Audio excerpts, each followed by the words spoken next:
জানি জানি বড্ড লেটে ছাড়ছি।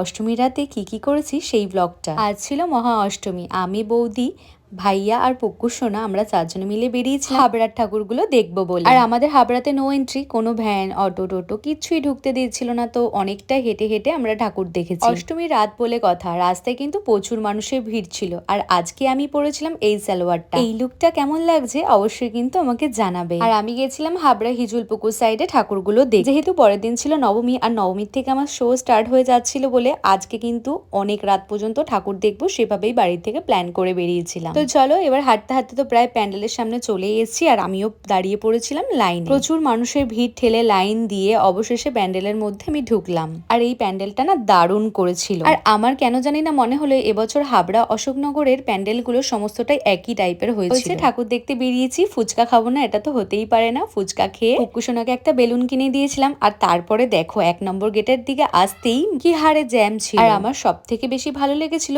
এই প্যান্ডেলটা। আর হাঁটতে হাঁটতে তো আমার পা বড্ড ব্যথা হয়ে গেছিল। আর এই প্যান্ডেলটা ভালো লাগার একটা কারণ আছে, দেখো মার কত রকমের রূপ এখানে তুলে ধরেছিল। দুর্গা মাকে দেখতে কত সুন্দর লাগছিল দেখো, আর চোখ দুটো দেখো কি সুন্দর লাগছিল, পুরো টানা টানা ছিল চোখ দুটো। যেহেতু রাত অনেক হয়ে গেছিল, কোনো রেস্টুরেন্টে সেরকম খাবার আমরা পাচ্ছিলাম না, তো অবশেষে বাচ্চার বিরিয়ানির এখানে এসে বিরিয়ানি আমরা পাই।